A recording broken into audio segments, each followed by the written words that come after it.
मार्ग के उपासक को यह समझना है कि सबके अंतःकरण का सृजन कामना से हुआ है। सबसे पहले सृष्टि में कामना हुई, को हम भविष्यवा, कामना से ही सृष्टि है।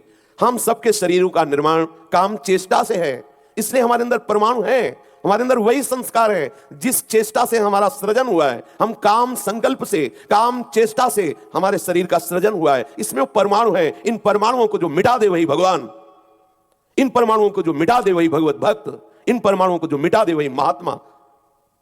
भगवान और भगवान के भक्त में किंचन मात्र भेद नहीं होता। ब्रह्मविद ब्रह्मैव भवति, जानत तुम्हें तुम्हें हो जाए। एक कामना ने विविध रूप धारण करवा करके फंसा दिया और निष्कामता अपने स्वरूप में स्थित कर देगी। थोड़े दिन की बात है। आप इसका महत्व खत्म कर दीजिए। जो आप इसे बहुत हवा माने हुए, बहुत बड़ा अरे भाई काम आ गया तो कौन सी बड़ी बात हुई, पड़ा रहने दो एक कोने में।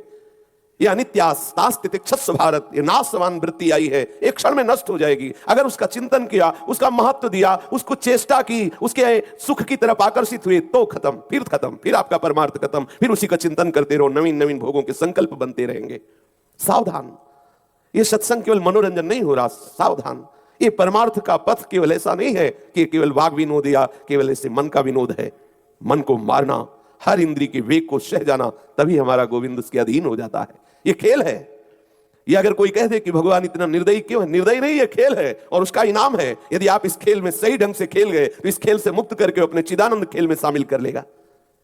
आप बहादुर हैं, घबराइए नहीं। आप प्रभु के बच्चे हैं, आप प्रभु के जन हैं। प्रभु ने आपको चुना है, पूरी सृष्टि में आपको चुना है।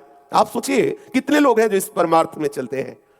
चलने वालों में कितने हैं जिनका लक्ष्य होता है भगवत प्राप्ति। उन लक्ष्य वालों में कौन दृढ़ता पूर्वक उस लक्ष्य को बेधता, कौन उस लक्ष्य को प्राप्त करता है। कोई बिरला को एक पाव भगति जिमि मोरी, जो कहो हरिवंश रस बिरलो समझनहार, एक दोई जो पाइए खोजी सब संसार। अंदर जो विकार आ रहा, किसी से द्वेष हो रहा, आपके हृदय में कहीं निंदा के शब्द चुभ रहे हैं, अपमान बुरा लग रहा है, ये विकार आपके हृदय में वेग आकर के आपको परेशान कर रहे। कब?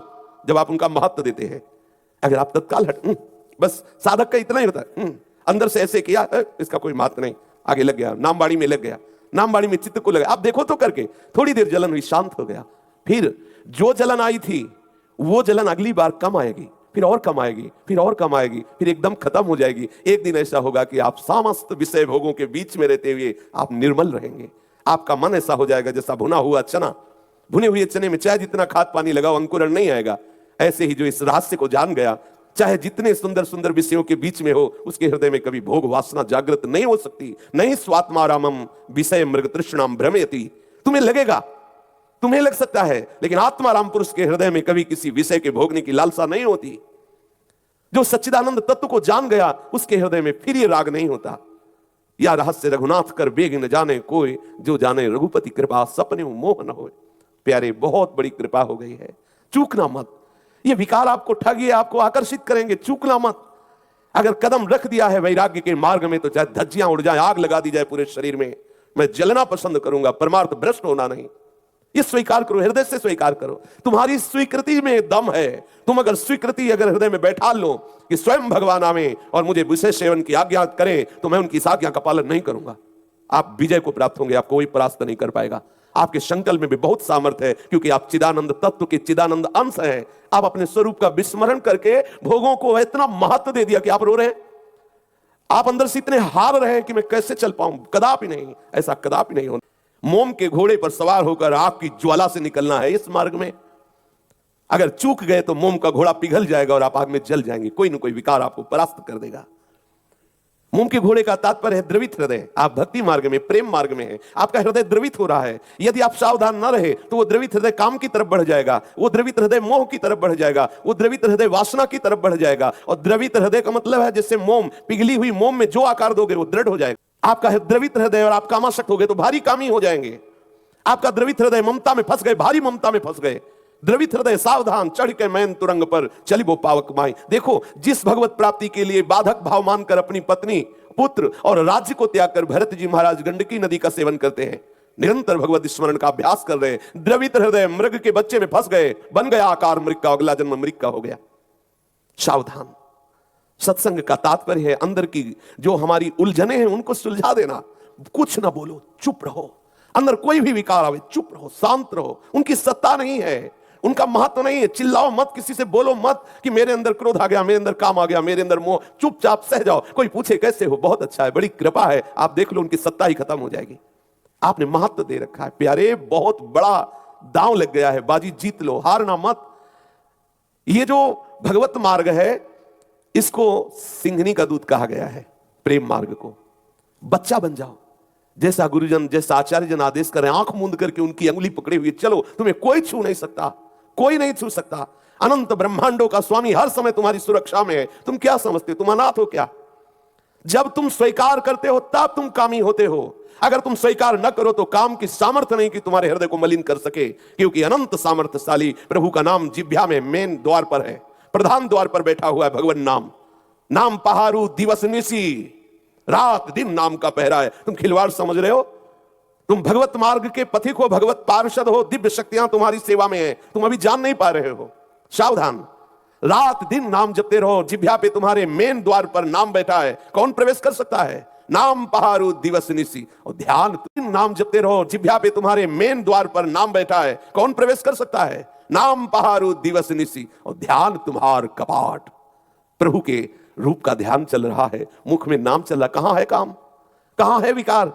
जब आप अवसर देते हैं, आप मेन द्वारपाल को अलग कर देते हैं, अर्थात मुख से नाम छोड़ देते हैं, और आप दरवाजा खोल देते हैं, अर्थात प्रभु के रूप का ध्यान छोड़ देते हैं, ये विकार अंदर प्रवेश पा गए। कैसे पा गए? इतने समर्थ द्वारपाल के होते हुए कैसे पा गए? ये अंदर कैसे प्रवेश कर गए? काम क्रोध तुमने छोड़ दिया, नाम रटना, तुमने प्रभु का ध्यान करना छोड़ दिया। एक निमिष के लिए भी ध्यान न छूटे, नाम न छूटे, फिर देखो कौन विकार तुम्हें परास्त करता है। कैसे भजन करना चाहिए। स्वयं भगवान आचार्य हैं, स्वयं भगवान जगत गुरु हो, उनकी लीला को देखो, कैसे प्रियाजू को रिझारे। जपत हरि विवस तव नाम, प्रतिपल विमल मनसि तव ध्यान ते निमिष नहीं टरिबो। हर समय राधा राधा राधा और राधा रूप का चिंतन। और श्री लाडली जो श्यामेति सुंदर वरेति मनोहरेति कंदर्प कोटि ललितेति सुनागरेति। हा श्याम सुंदर कृष्ण कृष्ण मदन मोहन। लाडली जो ऐसा रटते हुए श्याम ध्यान में डूबी हुई है, श्याम सुंदर राधा राधा रटते हुए किशोरी के ध्यान में डूबे हुए। जब हमारे प्राणाराध्य स्वयं ये पद्धति बता रहे हैं, तुम्हें डूबना है श्यामा श्याम श्यामा श्याम श्यामा श्याम श्यामा श्याम, कहां काम है? जब आप स्वीकार करते हैं तब काम है, जब आप नाम भूल जाते तब काम है, जब आप ध्यान भूल जाते तब काम है। नहीं तो राधा वल्लभ लाल को हृदय ध्यान मुख नाम, कहां काम है? कहां काम है? आप सत्संग में जब एकाग्रता पूर्वक सुन रहे होते हैं तो उस समय कौन सा काम होता है? क्यों नहीं होता? क्योंकि आपका चित्त प्रभु की लीला श्रवण में, प्रभु की सिद्धांत श्रवण में लगा हुआ है। तो यही स्थिति आप बराबर क्यों नहीं रखते? एक रस स्थिति पाने के लिए आप नित्य अभ्यास भजन का जो कर रहे हैं उसमें अंतराय क्यों आ गया? निरंतरता क्यों नहीं रही? नाम कैसे छूट गया? रूप का ध्यान कैसे छूट गया? ये काम का स्मरण कैसे आ गया? ये क्रोध क्यों आया? ये द्वेष की प्रवृत्ति क्यों आई? निंदा क्यों सुनाई दी? ये अपने को देखना है। आप उपासक हैं, आप पहले स्वीकार करें कि आप प्रभु के पार्षद हैं। स्वयं प्रभु सुरक्षा में इसकी प्रवृत्ति क्यों आई? निंदा क्यों सुनाई दी? ये अपने को देखना है। आप उपासक हैं, आप पहले स्वीकार करें कि आप प्रभु के पार्षद हैं। स्वयं प्रभु सुरक्षा में लगे, कहने करो सदा तिन के रखवारी, जिम बालक रखे महतारी। आपको विश्वास नहीं है? आप क्यों अनाथों की तरह विकल हो जाते हैं? मेरे अंदर ये विकार है, और आप एकांत में कुचेष्टा कर बैठते हैं, आप एकांत में मनन करने लगते हैं भोग वासना का। फिर आपको लगेगा जीवन व्यर्थ है बिना भोगों के। सबसे प्रार्थना है, संपूर्ण सृष्टि में प्रभु के आप लाड़िले हो। आपको चयन किया प्रभु ने, धाम का आश्रय, धाम का वास, प्रेमी जनों का संग, भगवत मार्ग का वो अद्भुत रहस्य रोज सुनने को मिलता है। रोज प्रभु कृपा करके, प्रेरणा करके हमें भगवत चर्चा कथन श्रवण का सौभाग्य देते हैं। इससे बड़ा लाभ क्या होगा? अब हम सावधान हो जाएं। उपासक को कभी भी जीवन में अपने अंदर आए हुए